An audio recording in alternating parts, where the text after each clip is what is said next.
Assalamualaikum warahmatullahi wabarakatuh. Kembali lagi di channelku Zelensky Project.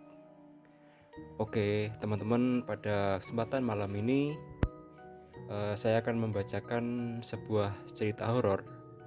Ya, cerita ini lahir di Malang, dimana cerita ini menceritakan sebuah kisah seseorang dari akun Twitternya Hey Itak. Nah, di sini menceritakan mengenai cerita mistis dari kos angker A15. Nah, sebelumnya teman-teman bisa melihat sendiri di video yang sudah saya upload di channel YouTube saya, dan situ saya beserta teman-teman sudah pernah melakukan ekspor di area kos itu. Dan memang auranya memang sangat berbeda sekali. Oke, tak usah lama menunggu, mari kita saksikan bagaimana ceritanya. Oke, ini akan saya bacakan ceritanya dari awal hingga akhir. Dari akun Hey Itak. Assalamualaikum. Sebelumnya aku mau berterima kasih ke teman-teman kosan A15 sudah mau berbagi paranormal experience yang pernah kita alami selama ngekos. Untuk kenyamanan bersama, nama dan lokasi akan disamarkan. Buat yang udah tahu lokasi cerita ini, tolong jangan disebutin ya. Perkenalkan, namaku Itak. Tahun 2013 aku mulai kuliah di salah satu universitas negeri di kota Malang. Karena nggak punya kerabat yang tinggal dekat di kampus, jadi aku memutuskan untuk mengekos. Kosan pertamaku ada di kawasan padat penduduk. Tahun 2013, berarti ini saya masih di bangku SMP. Oke, kita lanjut ceritanya. Setelah beberapa bulan di Malang, salah satu teman sekelasku di SMA namanya Cika ngabarin kalau dia itu pindah kos dekat dengan kampusku dan mengundang aku main di kosannya, yaitu kos Putri A15. Aku kesana jalan kaki karena letaknya nggak jauh dari tempatku. Kos A15 ada di tengah kota berdekatan dengan SMK, kampus dan kantor, tapi lingkungannya tetap asri dan sepi. Banyak pohon besar dan rumah lawas di sepanjang jalan. Setelah 30 menit berjalan sampailah aku. Kos A15 letaknya di tikungan jalan berhadapan dengan hutan kota. Bangunannya 2 lantai dengan halaman luas dan taman tak terawat. Sebenarnya lebih mirip villa daripada kosan. Pagar besi mengitari rumah tangga, sehingga bangunannya itu bisa terlihat dari depan, samping jalan dan tanpa terhalang tembok. Nah, itu gambaran kosannya. Di sudut halaman tumbuh pohon beringin yang gak terlalu besar. Tiap angin berembus, akar gantungnya berayun-ayun. Cukup ngeri kalau melihatnya di malam hari. Di lain sisi, ditanami bambu dekat kolam berbentuk lingkaran lengkap dengan pancuran yang sudah lama nggak terpakai. Jika aku di depan, bukain gerbang. Ping ping. Oh iya tak bentar. Seru dari Ita. Seru dari Cika. Dari balik jendela lantai 2 lalu turun untuk membuka gerbang. Kosmu kok suwanger sih, gede nemen arek piro sing nguni. Yang dalam bahasa Indonesianya itu artinya itu kosmu ngeri. Besar banget. Berapa orang yang menghuni? Piro yo, titik kok akeh kamar sing kosong. Nah, ini jawaban dari kita. Nah, lantai satunya ini terdiri dari ruang tamu yang luas dengan 4 kamar tidur, 3 kamar mandi berdekatan, 1 kamar super besar, ditambah dengan kamar mandi dalam dan dapur. Di dekat ketiga kamar mandi itu nampak tangga menuju lantai atas yang terbuat dari kayu, hingga ketika dilewati akan berbunyi dak duk duk duk.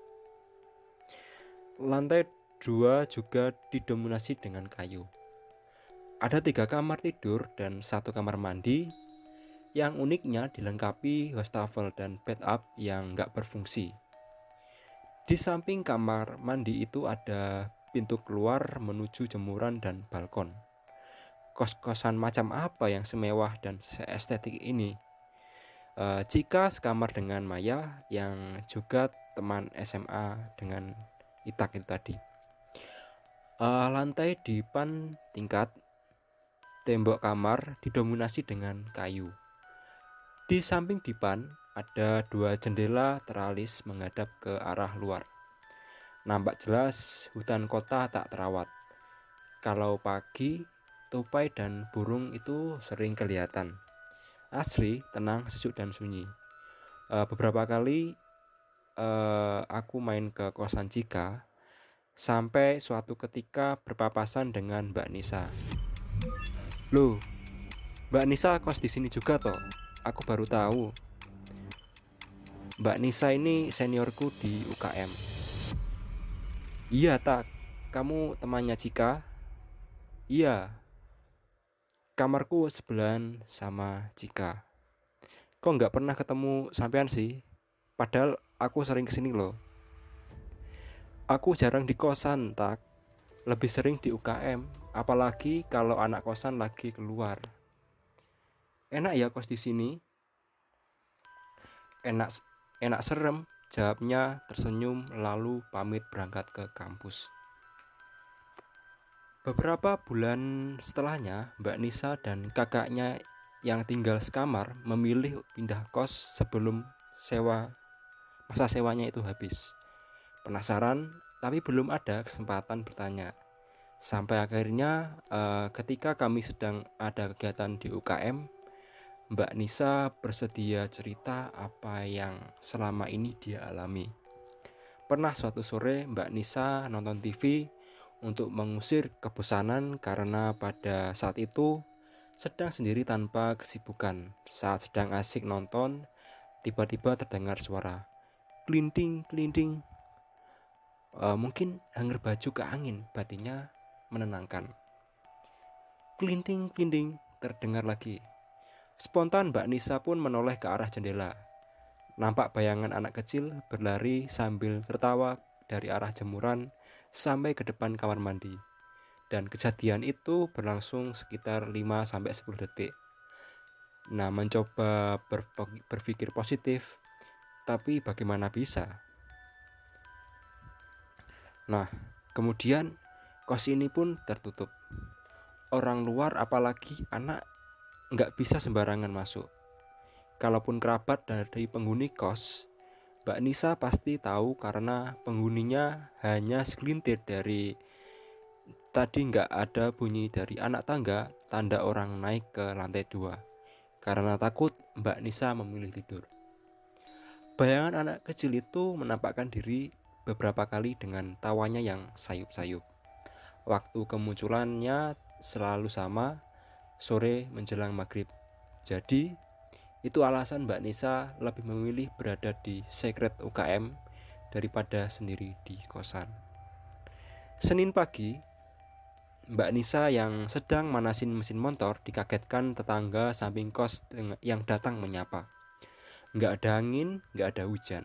Beliau bertanya, "Mbak, nggak apa-apa nih ngekos di situ?" Tanyanya dengan raut penasaran. "Aman bu, cuman kadang ada suara jemuran kena angin," jawab Mbak Anissa paham arah pembicaraannya. "Hati-hati loh ya Mbak, di rumah ini banyak kejadian." Setelah memberi peringatan tanpa penjelasan, beliau lalu pergi.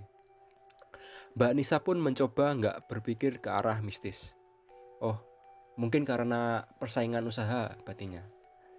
Tapi nggak dipungkiri, setelah obrolan ganjil dengan ibu-ibu, Mbak Nisa semakin was-was puncaknya. Dan di sekitar jam 8, Mbak Nisa yang sudah merasa mengantuk memutuskan tidur lebih awal. Malam itu sunyi. Satu-satunya bunyi berasal dari jarum jam dinding. Beberapa menit rebahan belum juga pulas, masih setengah sadar. Mbak Nisa merasa ada sesuatu yang membuatnya nggak nyaman. Ketika membuka mata, di samping kasur nampak sosok laki-laki hitam pekat sedang duduk. Sosok itu bersandar dengan lutut ditekuk, salah satu tangan menopang dagu dan tangan lainnya terbujur lurus. Mbak Nisa membeku. Setelah berusaha memejamkan mata, akhirnya Mbak Nisa pun tertidur. Nah, untuk ilustrasinya akan ditampilkan di sini. Bisa teman-teman lihat. Nah, setelah kejadian itu, besoknya Mbak Nisa demam, merasa sudah sangat terganggu. Mbak Nisa dan kakaknya sepakat pindah kos walaupun masih ada sisa beberapa bulan. Singkat cerita, karena suka dengan ketenangan dan kenyamanan kos A15, maka tahun 2014 aku memutuskan pindah ke sana. Aku ajak temanku, Arin, untuk pindah dan menempati kamar samping Cika. Kamar Mbak Nisa dulu tepatnya. Jadi lantai 2 itu diisi Cika sekamar dengan Maya, aku sekamar dengan Arin. Oke, kita lanjut. Kami menikmati kebersamaan di kos. Cika dan Maya pun jarang keluar. Penghuni lantai 2 hanya kami berempat, serasa rumah sendiri. Jadi, aku meragukan cerita Mbak Nisa. Kos ini terlihat suram mungkin karena besar, kurang terawat, dan kebetulan lokasinya di depan hutan kota yang sepi. Kami sering mengundang teman untuk kumpul di ruang tamu. Masak bareng, main Uno, nonton yang kadang nggak tahu waktu. Merasa bebas karena nggak ada penjaga kos. Suatu ketika teman kami pamit pulang dan aku berniat mengantar ke depan untuk membukakan gerbang. Saat itu aku sadar, "Hei Rek, ngerti kunciku ah? Kok nggak ono yo?" Yang artinya, "Tahu kunciku nggak Rek? Kok nggak ada?" "Terakhir mau delengen di," sahut Arin. "Nek aku ngerti neng di ra bakal goleki." Kami pun sibuk mencari. "Aku bukano gerbang sek Rek, tak muleh." "Ya wis, sek tak ngeterno Timo, mari kita ewangi goleki." Maya pun keluar mengantar Timo, lalu kembali membantuku mencari kunci. Kami pun mencari di semua sudut ruang tamu, dapur, kamar, tempat-tempat yang sedari tadi aku lewati. Menyerah kunciku nggak ketemu. Demi kenyamanan bersama, aku gandakan lagi kunci gerbang dan kamar. Seminggu pun berlalu. Di Sabtu pagi, aku dan Arin tiduran di kamar sebelah. Saat itu, Cika sedang membongkar isi lemari pakaian. Diambilnya baju-baju dan dirapikan kembali. Di tengah-tengah aktivitasnya, "Tak, kuncimu!" Dilemparnya benda itu ke arahku. "Lo, nemu ndek iki?" Dengan raut bingung dan heran, "Ndek jero iki, di dalam sini," artinya. Kami berempat terdiam. Berpikir bagaimana caranya kunci itu ada di dalam saku celana yang gak pernah dipakai Cika. Bahkan, celana kusam itu berada di tumpukan baju paling bawah. Lama kami mencoba merasionalkan, kok bisa ya? Daripada terus penasaran tapi gak dapat jawaban, kami abaikan kejanggalan itu. Yang terpenting kunci sudah ketemu dan gak dimanfaatkan orang jahat. Sudah beberapa bulan aku tinggal dan mulai akrab dengan penghuni lain. Salah satunya Monska yang tinggal di kamar bawah. Aku, Maya, Arin dan Cika beberapa kali main ke kamarnya. Gak sering karena dia juga jarang di kos. Monska ini salah satu penghuni lama dan anaknya itu cuek. Jadi aku gak menyangka kalau dia itu sering diganggu di awal ngekos. Dia cerita pengalaman aneh pertama yang dia alami terjadi di malam Jumat. Saat itu Monska lagi senang-senangnya membaca novel Sherlock Holmes. Karena keasikan, gak sadar sudah lewat tengah malam. Tiba-tiba sayup-siup terdengar suara gamelan. Suaranya terdengar jauh tapi semakin lama semakin jelas. Gak mungkin ada kegiatan di sekitar kos, pikirnya. karena saat itu sunyi, bahkan suara orang atau motor lewat pun nggak ada. Suara gamelan itu baru berhenti sekitar jam 3 pagi. Sejak kejadian itu, Monska nggak pernah bisa tidur sebelum dengar adzan subuh. Dan gamelan itu suaranya sering muncul semenjak hari itu, tak. Sampai kadang aku nggak ngegubris sama sekali, katanya. Lama-kelamaan suara gamelan itu nggak pernah terdengar lagi dan Monska sudah merasa nyaman. Tapi di suatu malam nggak ada tanda gerbang dibuka, nggak ada langkah kaki, nggak ada suara motor, sunyi. Tiba-tiba suara sapu lidi menyapu jalan tengah malam, terdengar tepat di depan kos. Mungkin tetangga sebelah, tapi ngapain tetangga sebelah nyapu jalanan depan hutan kota tengah malam? Katanya pada diri sendiri. Hutan kota ini minim penerangan, satu-satunya sumber cahaya dari kosan kami. Mana mungkin ada berani nyapu di situ jam segini. Srek, srek, srek. Terdengar terus selama 30-45 menit. Ini termasuk durasi yang lama ya.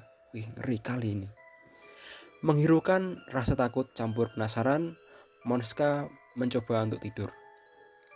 Dan untuk tahun 2014, penghuni kos A15 hanya aku, Cika, Maya, Arin, Monska, dan Fatih. Tapi pertengahan tahun, Fatih pun pindah kos. Tersisa kami berlima menghuni kos besar ini. Biar nggak merasa sepi sendiri, Monska beli kucing kecil. Namanya Cino. Lucu kan? Berjam-jam aku dan Maya main di kamar Monska, ngobrol sambil elus-elus Cino. Tengah hari, kami kembali ke kamar masing-masing. Gak lama, Monska memanggil kami dari bawah. Kenapa Mons? Monska berdiri di depan pintu kamarnya, terkunci dari dalam. Aku tadi cuci muka terus mau balik ke kamar, tapi gak bisa dibuka padahal tadi pintunya gak ketutup. Gimana nih? Kasihan Cino di dalam. Benar-benar terkunci. Kami bertiga pindah ke garasi untuk ngecek kondisi pintu kamar dari luar jendela.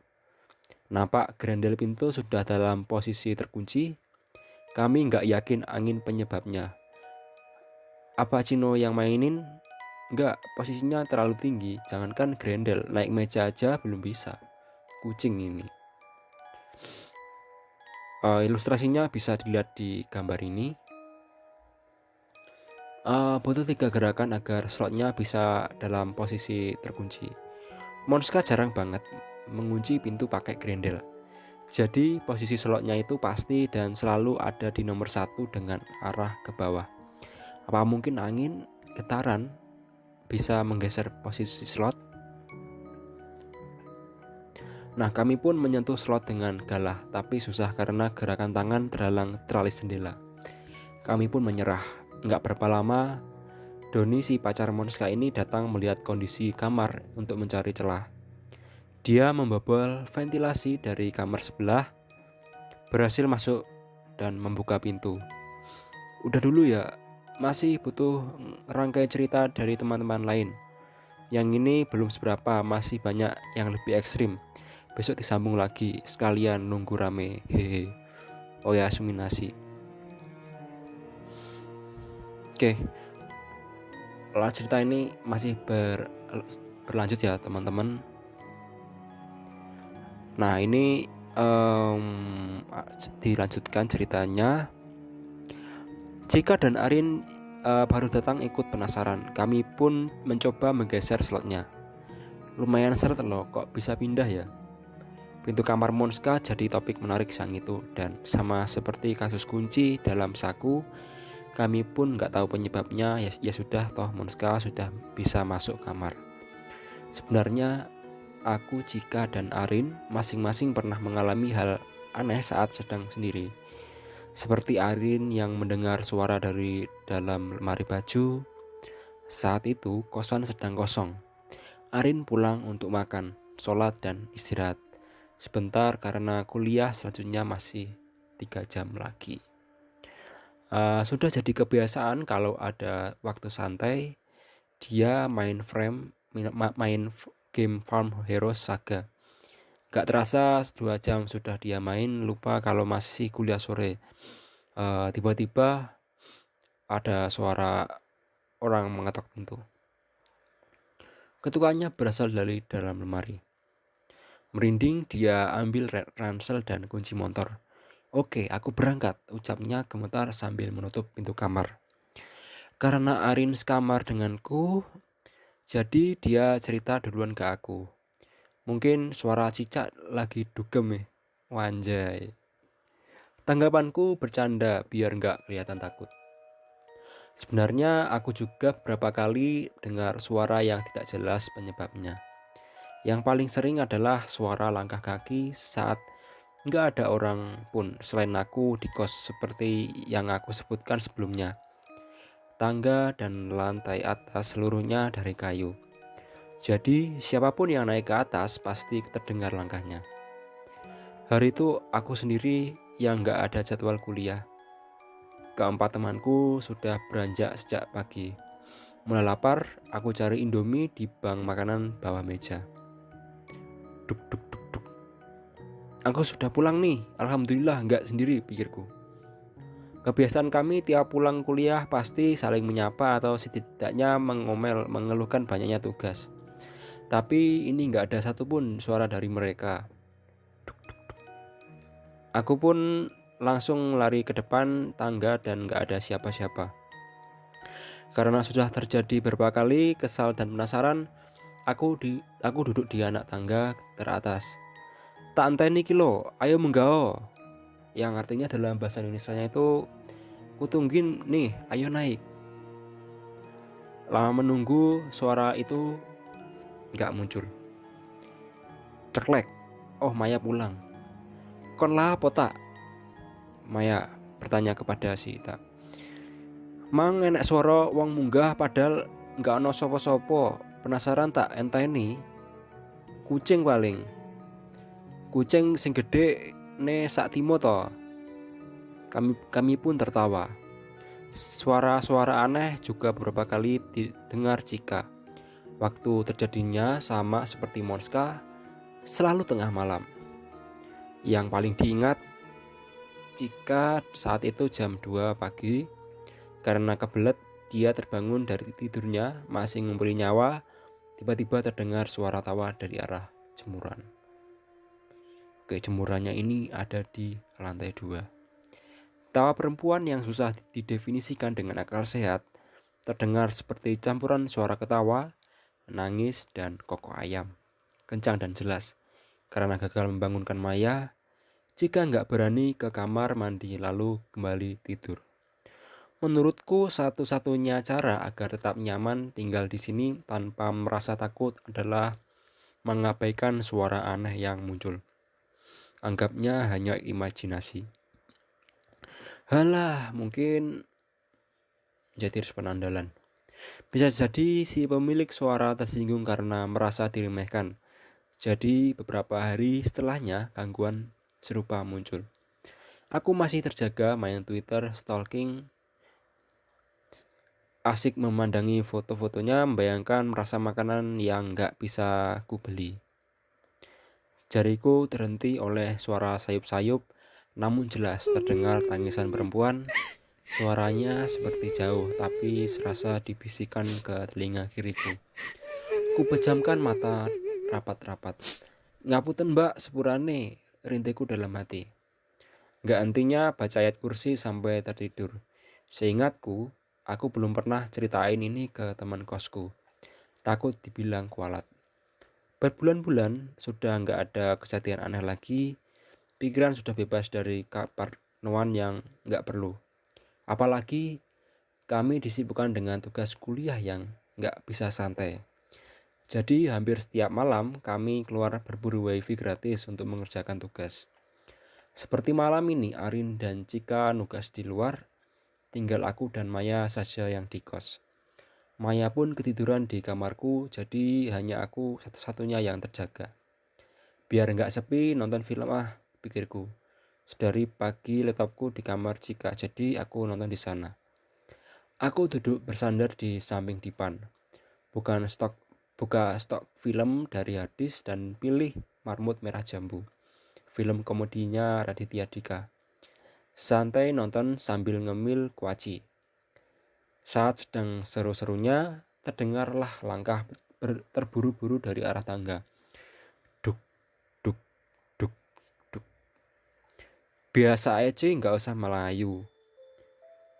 Teriakku tanpa mengalihkan pandangan dari layar laptop. Jika kalau naik tangga memang nggak bisa santai. Selang beberapa menit, kok ini anak nggak masuk kamar? Aku pause filmku, tanpa merubah posisi duduk, ku tengok arah tangga. Nggak ada siapa-siapa. Ci, awakmu neng di? Sendek ati gatak, tugasku durung mari. Ini mungkin si Itak ini mendep Cici lewat bebek mungkin. Mons, kancamu sek suwe to. Mari ki mulai tak. Bodoh amat lah. Toh suara semacam ini sudah biasa. Aku lanjut nonton lagi. Enggak lama kemudian terdengar suara motor dan gerbang. Oh, Monska pulang. Setelah menutup pintu, dia langsung naik ke lantai atas sambil berteriak. Tak! Kaget, aku langsung keluar kamar. Begitu berdiri di depan pintu, kami bertatapan, mematung sepersekian detik. Kau mampu pisan enggak tak? Aku mengangguk. Bau kemenyan menyeruak sangat kuat. Heran, kenapa bau squat ini enggak tercium sampai kamar, padahal pintunya terbuka lebar. Kami ketakutan dan masuk ke kamarku di mana Maya masih tidur. Mai, tangi Mai. Mambu menyan saomah. Artinya, Mai, bangun Mai. Rumahku bau kemenyan. Hehehe. Maya hanya meregangkan badan sebentar lagi lalu kembali tidur. Ya Allah, arek iki aneh. Bau menyan juga gak masuk ke kamarku. Aku dan Monska gak berani keluar kamar. Seakan ini satu-satunya tempat paling aman. Bau kemenyan ini dari mana sih? Berjam-jam kemudian Cika dan Arin pulang. Mereka nampak curiga karena Monska jarang main ke kamarku sampai selarut ini. Kami cerita apa yang baru saja terjadi. Dari raut muka Arin, nampaknya bau itu sudah hilang. Kok aku tok sih sing nggak tahu ngalamin kejadian aneh? Pengen Tomai, sahut Arin. Enggak, makasih. Di awal tahun 2015, karena 1-2 alasan Cika memutuskan pindah kos, artinya tinggal Maya seorang di kamar 1. Dan biaya kos jadi ditanggung sendiri. Sebagai bentuk solidaritas, kami bertiga meminta izin pemilik kos untuk pindah di kamar 3 dan biaya kos dibagi rata. Nah, ini untuk detail lokasinya bisa dilihat teman-teman, di mana penghuni kos ini pada pindah di kamar 3. Ini di lantai 2. Oke. Sejak awal, kamar 3 belum pernah dihuni. Karena biayanya sewanya paling mahal, mengingat ukurannya yang luas, kira-kira 4x8 meter. Wih, luas sekali ini. Sama seperti sebelumnya, interior didominasi kayu. Seharian kami menghabiskan waktu membersihkan kamar dari debu yang luar biasa tebal. Kali ini tempat tidur kami terpisah, bukan lagi dipan tingkat seperti sebelumnya. Aku dan Maya memilih tempat tidur di samping jendela. Menurutku ini spot terbaik, membayangkan esok pagi ketika bangun yang kulihat pertama adalah dahan pohon, burung, dan tupai. Tapi bagi Arin menyeramkan kalau bisa melihat apa yang terjadi di luar sana. Sehingga dia memilih tempat tidur di samping lemari. Bulan berikutnya datang 2 penghuni baru. Namanya Tiara dan Ayu. Mereka pelajar dari salah satu sekolah di sekitar kos. Kami gampang akrab dengan Tiara, anak lucu, jadi kami sering menggodanya dengan sebutan anak kecil. Ngawur kira. Mereka berdua menempati kamar bawah dekat pintu menuju garasi. Pertengahan tahun 2015, pemilik kos merenovasi rumah. Lebih tepatnya menambah kamar. Ruang tamu luas yang selama ini jadi tempat berkumpul kami diubah menjadi 3 kamar. Jadi di lantai 1 itu ada ruang tamu, itu sudah direnovasi menjadi kamar yang jumlahnya ada 3. Nah, ini ilustrasinya bisa teman-teman lihat. Tiara dan Ayu pindah ke kamar yang baru jadi. Mereka pilih kamar B8, tapi nggak lama Ayu pindah, jadi tinggal Tiara sendiri. Sejak itu Tiara sering main ke atas, ke lantai 2. Kamar kami yang paling luas ini jadi semacam base camp. Di akhir bulan, kamar B6 dihuni 2 pendatang baru, namanya Lita dan Baby. Mereka itu bersaudara. Lita teman Maya di kampus, sedangkan Baby adik tingkat Monska. Kau sudah enggak sesunyi dulu, apa ini artinya gangguan akan berkurang? Kamu harap begitu. Hari ini segini dulu ya. Ain pengen istirahat, kemana bisa tidur. Oke. Selanjutnya kita lanjutkan ya. Mbak Mons, jadi nonton apa kita? Sudah 10 menit jari Tiara ini bermain di atas keyboard, menyelami situs-situs film. Bingung yang mana yang mau ditonton. Inside Out aja. Inside Out ini film animasi tentang 5 emosi dasar dalam diri seorang anak yang divisualkan menyerupai karakter lucu. Monska suka film berbau psikologi. Sesuai jurusan kuliahnya, Tiara mengambil cemilan dari bawah meja belajar. Nonton sambil nyemil memang surga dunia bagi anak kosan. Udara di kamar Tiara malam itu sedikit panas, mungkin karena sirkulasinya tidak lancar. Jendela kamar jarang dibuka agar nyamuk dan serangga lainnya itu tidak masuk. Maklumlah, kosan kami di samping hutan, jadi nyamuknya ganas-ganas. Buka jendela, Ra. Gerah nih. Tiara menyibakkan gorden dan mendorong daun jendela. Nampak taman depan yang kurang terawat, rumput liar mulai tinggi dan daun-daun berserakan. Remang-remang cahaya dari lampu teras masih mampu menyinari sebagian halaman. Badan Tiara menegang, keringat dingin mengalir di pelipisnya. Di sana, di antara bambu dan kolam, berdirilah sesosok laki-laki. Perawakannya tinggi, kurus, dan mukanya hancur. Darahnya membasahi bajunya yang putih compang-camping. Sosok itu meringis, menatapnya lama, lalu menghilang. Tiara kesulitan berbicara, nggak percaya apa yang dilihatnya. Monska Monska memegang bahu Tiara, mengguncangnya beberapa kali sambil memanggil namanya. Tiara gemetar hebat. Malam itu Monska menemani Tiara sambil tertidur. Esok paginya, Tiara cerita apa yang kemarin ia lihat.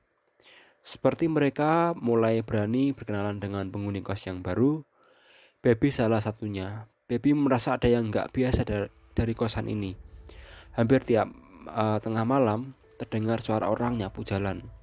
Tapi malam ini lain lagi. Baby sedang santai chattingan dengan pacarnya selagi menunggu Lita pulang dari kegiatan organisasi. Lita memang anggota aktif dan sedang persiapan untuk lomba. Jadi hampir setiap hari pulang larut malam. Jarum jam menunjukkan pukul 11 lebih 45 menit. Tetapi Lita belum juga pulang. Mencoba merubah suasana biar nggak terlalu sepi, Baby memutar lagu dari playlist laptopnya. Nggak berapa lama Baby dikagetkan dengan suara tawa dari arah taman. Seperti tawa anak-anak sedang bermain. Ramai sekali. Masa sih anak kecil main jam segini di depan kos? Orang pula penasaran dan terganggu. Saat itu Baby membuka jendela kamar. Pandangannya menyapu ke arah sumber suara tadi. Sepi, gak ada siapapun. Padahal tadi jelas-jelas ada suara anak kecil. Wah, gak bener nih. Dia tutup jendela rapat-rapat dan langsung tidur. Kak Mons, kemarin malam aku dengar suara anak kecil main-main di taman depan sana. Padahal itu jam setengah 1 loh. Pernah juga tengah malam aku dengar suara orang nyapu, sama suara langkah kaki di tangga ini. Udah biasa itu, biarin aja. Teman-teman kami yang pernah berkunjung di kos A15 hampir semua berkomentar, "Kok kamu betah di sini?" Yah, nyatanya kenyamanan kos ini mengalahkan kengerian yang kami rasakan. Tahun 2016, Arin pindah kos. Otomatis biaya sewa kamar yang semula ditanggung bertiga menjadi tanggungan berdua. Karena aku dan Maya keberatan, maka kami pindah kamar. Kami pindah di kamar B3 dekat Monska. Di tahun 2016 pula penghuni kos A15 bertambah dari kalangan pelajar dan mahasiswa pasca sarjana. Maka hampir seluruh kamar di lantai 1 terisi. Dari 2016 kita lompat ke 2018 ya. Karena di tahun 2017 aku dan Maya lulus kuliah. Dengan begitu selesai sudah masa kami di kos A15. Sementara Monska memutuskan pindah. Jadi di sini aku sebagai penyampai kisah dari penghuni baru. Kamar B7 kini terisi oleh Kak Kenny dan Kak Rani. Kak Rani cerita, waktu nempatin kamar itu, Kak Rani pernah bermimpi didatangi sosok perempuan berambut panjang. Perempuan itu menatapnya tanpa bicara satu kata pun. Cantik tapi auranya menyeramkan hingga mampu membangunkan Kak Rani dari tidurnya. Ketika membuka mata, badan Rani nggak bisa digerakkan, sakit sekali. Lalu dari celah di antara daun pintu dan lantai, Kak Rani melihat bayangan hitam seperti sepasang kaki berdiri dari balik pintu. Lama sekali berdiri di situ, Kak Rani berusaha membangunkan Kak Reni, tapi nggak mampu. Lalu bayangan itu beranjak pergi. Seketika itu juga badan Kak Reni terbebas, nafasnya tersengal. Wah, mulai ngeri ini ceritanya. Saking takutnya, Kak Rani membangunkan Kak Kenny dan menceritakan apa yang baru saja terjadi. Karena Kak Rani nggak nyaman di kamar itu, akhirnya mereka memutuskan pindah ke kamar B3. Kamarku setahun terakhir. Kak Kenny percaya dengan apa yang dialami Kak Rani. Karena nggak sekali dua kali matanya menangkap bayangan hitam masuk ke kamar mandi yang ada di depan kamarnya. Padahal nggak ada siapapun di situ. Sore itu mendung. Nuansanya mengundang kantuk. Kak Reni hampir tertidur kalau saja tidak ada kegaduhan dari garasi dan suara kaki mondar-mandir. Sepertinya Pak Beno, ini pengelola kos, lagi beres-beres perkakas. Pak Beno memang jarang mengunjungi kos. Paling-paling datang kalau ada masalah atau mau menagih hutang sewa. Itulah mengapa kami tidak akrab, bahkan ada yang menghindari beliau. Hening, sepertinya Pak Beno sudah pulang. Pak Beno tadi sore kesini Ran. Untung kamu nggak ketemu. Maksudnya, kan kamu tahu dari tadi aku diteras sama anak-anak. Nggak ada tuh Pak Beno datang. Seolah paham apa yang terjadi, mereka tidak melanjutkan obrolan. Di tahun 2018, intensitas mereka menunjukkan eksistensinya semakin tinggi. Baby yang paling terbuka menceritakan pengalamannya. Kak Ita pernah nggak dengar suara orang lari di tangga? Biasanya jam 1 atau jam 2 malam, itu aku dengar langkah kaki di tangga. Bolak-balik terus menerus, makin lama makin kenceng. Pernah juga dari tangga itu, ada bayangan putih melayang menembus ke kamar mandi atas, serem banget. Dan yang buat aku paling gak nyaman itu suara keran air terkebuka. Ada mungkin kejadian 3 kali.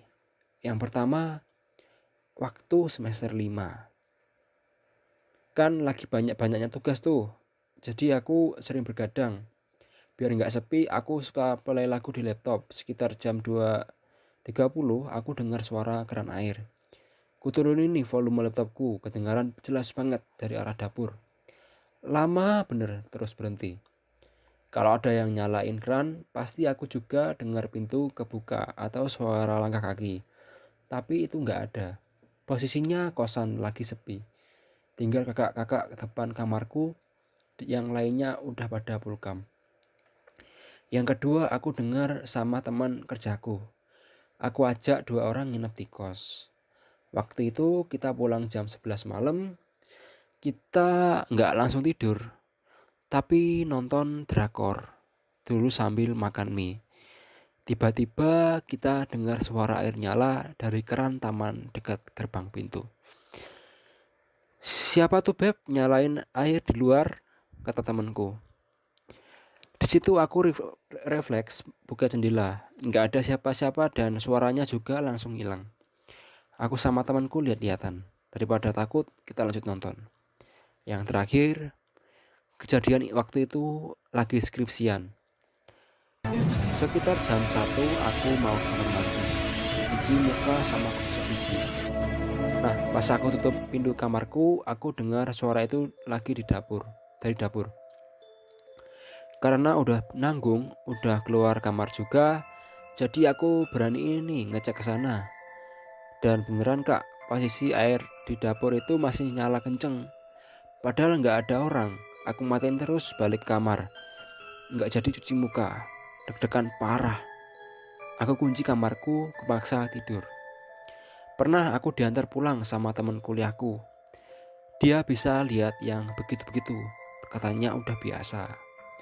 Pas perjalanan kita masih ngobrol ketawa-ketawa, terus pas nyampe depan kos, dia diem gak berani ngomong. Besoknya baru dia cerita kalau di depan pagar besar yang dekat kolam itu ada banyak bener. Tapi katanya nggak ganggu. Sebelum bangunan ini berdiri, mereka udah ada di situ. Nah, yang bikin kita diam itu dia lihat kakek di sekitar bambu situ. Yang bilang kayak gini udah ada orang Kak. Yang kedua temanku cewek. Kalau nggak salah di bulan Oktober 2018. Waktu itu aku sama teman-temanku kumpul di teras. Kita latihan nyanyi buat acara kampus. Ya namanya latihan nyanyi pasti berisik. Salah satu temanku yang cewek ini indigo. Dia awalnya biasa saja, tapi kelamaan dia diem. Aku tanyain kenapa, dia jawab jangan ribut-ribut. Nah pas ke kamarku, dia itu cerita kalau ada yang ngintipin kita dari balik pohon bambu. Dan katanya di dekat kolam itu banyak banget.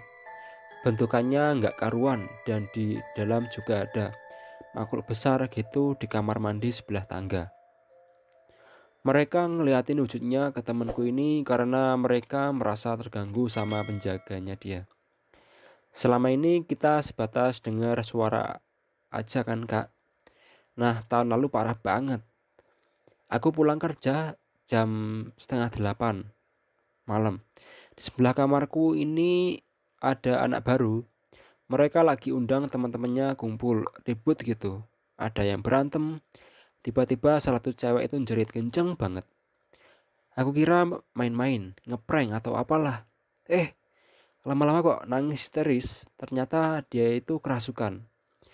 Untung waktu itu ada keluarganya, kakak-kakak pasca yang bantuin. Wih, ngeri. Ngeri bro. Si cewek itu diurut, badannya digosok-gosok pakai bawang. Gak lama dia kejang-kejang, kuat banget, yang megangi sampai 4 orang. Habis itu dia diem terus pingsan. Sumpah Kak, ini pertama kali seumur hidupku ngelihat langsung orang kesurupan. Parah sih. Aku nggak menyangka kalau cerita dari Baby akan se ekstrim ini. Ternyata paranormal experience-ku di kos ini belum seberapa. Hari pertama treat ini tayang. Aku dapat chat dari Cika. Dia bilang kalau ada teman kerjanya yang tinggal di dekat kos kami. Namanya Mbak Desi. Coba kamu hubungi. Mungkin kamu bisa dapat penjelasan tentang semua yang kita alami. Aku coba chat Mbak Desi untuk berbagi cerita. Orangnya ramah dan sopan. Mbak Desi bekerja di salah satu kantor media terkemuka. Tugasnya mencari berita di ranah pemerintahan Kota Malang. Kalau sedang banyak liputan, jangan harap pulang tepat waktu seperti malam itu. Pukul 1:30 pagi, Mbak Desi keluar kantor. Jalanan sudah sepi. Udara dingin menemaninya di sepanjang perjalanan pulang. Akses terdekat ke rumah Mbak Desi ditutup kalau sudah lewat jam malam. Jadi harus ambil jalan memutar. Mbak Desi mengendarai motornya melewati hutan kota dan kosku. Sampai di titik tikungan, nampak jalan dihiasi akar-akar gantung dari pohon beringin yang tumbuh di halaman kos. Akar gantungnya menjuntai, sebagian melewati pagar sampai ke jalan. Kira-kira jarak 2 meter, Mbak Desi sadar ada yang aneh. Dia melihat salah satu bagian akar gantung itu warnanya hitam, lebih panjang dan tebal dari yang lain. Ya Allah, itu rambut. Karena sudah terlalu dekat dan gak bisa menghindar, rambut itu menyentuh wajahnya. Terdengar gigih tawa perempuan, suaranya lantang, refleks. Mbak Desi tancap gas. Wih, ngeri bro. Ya nih. Kejadian serupa juga dialami oleh temannya. Jadi sudah 2 orang yang mengalami. Cukup menguatkan, bahkan itu bukan sekedar halusinasi. Mbak, ada teman kosku yang dengar suara orang nyapu pakai sapu lidi tiap tengah malam. Mbak Desi pernah dengar juga nggak? Ternyata suara itu juga terdengar sampai rumah Mbak Desi dan terekam oleh kakaknya. Aneh, dari hasil rekaman suara itu terdengar makin lama makin dekat. Seakan sadar ada yang sengaja memperhatikan. Nah ini teman-teman coba dengarkan suara dari rekaman kakaknya Mbak Desi. Mirip suara orang menyapu ya, pakai sapu lidi. Wih. Bukan suara orang nyapu pakai lidi, tapi suara perempuan itu lagi mainin roknya. Allahu Akbar. Jariku gemetar, makin gampang tipu, tapi aku paksa untuk terus bertanya. Aku ingat tentang tetangga yang memperingatkan salah satu penghuni kos agar hati-hati karena pernah ada kejadian. Jadi aku tanya ke Mbak Desi, kejadian apa yang dimaksud? Jadi dulu salah satu rumah di daerah ini pernah kemalingan. Warga yang mendengar teriakan dari pemilik rumah langsung melakukan pengejaran. Nggak lama maling itu ditemukan di tengah jalan, di depan rumah kosong yang sekarang disebut kos A15. Wih, kok iso? Dia pingsan. Masih setengah sadar, maling itu diringkus warga dan dibawa ke pos kamling. Setelah dia benar-benar sadar, warga tanya, "Lapo mari nyolong kok semaput di tengah dalan?" Si maling cerita, sewaktu dia lari ngelewatin tikungan, dia dengar suara tawa terkikik. Dia perlambat langkahnya untuk melihat sumber suara. Dari jendela lantai 2 rumah kosong itu berdiri sosok perempuan. Perempuan itu menatapnya. Dia tersenyum memiringkan kepala sambil menyisir rambutnya dengan jari-jarinya. Tawanya terdengar lagi, lalu maling itu pingsan. Wih, ngeri ya. Coba bayangin. Muncul pertanyaanku di kepalaku, sebenarnya ada apa dengan bangunan kos kami? Bukan salah satu bangunannya, tapi tanah sekitarnya. Dimanapun tanah yang bau darah itu agak angker, jawab Mbak Desi. Rumah Mbak Desi salah satu rumah yang tertua. Kakeknya yang pertama kali mendirikan rumah di lokasi yang semula adalah area persawahan. Lahan ini sebetulnya jatah bagi tentara perang. Ya, kakeknya adalah tentara yang pernah bertugas di peperangan 10 November dan Operasi Irian Jaya. Beliau yang membuka lahan, mengaspal dan mengalirkan listrik. Kalau kata orang Jawa, namanya itu babat alas.